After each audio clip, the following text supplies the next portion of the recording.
Absolute சினிமாங்க. யப்பா!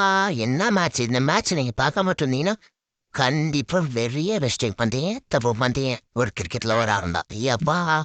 என்ன match என்ன இது யப்பா கடைசி வரை செய்வான் த்ரில்லர் மாதிரி. ஃபர்ஸ்ட்டு த்ரில்லர் ஆரம்பிச்சு எப்பா first Australia tennis bowling choose பண்ணா எப்பா டேய் வந்த ஒருத்தன் செம்ம அடி அடிச்சான். டிக்கி தன்னிலேருந்து கடைசியாக வந்த நவாந்தின் வரையும் அடி பிச்சு பிச்சு எடுத்துட்டா நடுவு நம்ம கேப்டனை தவிர மற்ற எல்லாரும் வரம்பரவங்க அடிச்சான். எப்பா செம்ம பேட்டிங்டா எப்பா.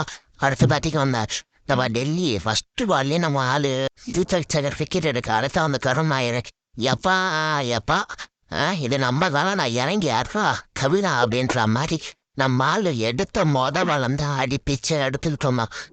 40 பாலுக்கு 89 ரூபாய் அடிச்சு பிச்சு எடுத்தேன். அதுக்கப்புறம் நான் கரண் சர்மா வந்து ஒரு ட்விஸ்ட்டை கொடுக்க எப்பா மேட்ச் அங்கேருந்து வாங்கினது தாங்க. எப்பா டக்கு டக்கு டக்குன்னு அடுத்த நம்ம மும்பை போல்ஸ் கண்ட்ரோல் பண்ணேன். கடைசியில் வந்து ஹஷிதஸ் கையில் மேட்ச் முடிய ஹஷிதஸ் சொன்னது பெரிய மிஸ்டேக் தான் எனக்கு தோணுது. அது எப்படி என்னன்னு டெம்பரில் சொல்லுவேடா எப்பா அது சொல்லிச்சிருமா. அப்புறம் இன்னொன்று இந்தியன் செலக்டர்ஸு கருண் நாயர் வந்தனால தான் அன்லக்கி டீம் போய் அதனால தோத்துச்சு அப்படின்னு கதை விட்டுட்டு அவனை திரும்பியும் உட்கார வைங்க. அதெல்லாம் பண்ணுவீங்க தெரியும்டா எப்பா அது சப்ஸ்கிரைப் பண்ணாடா.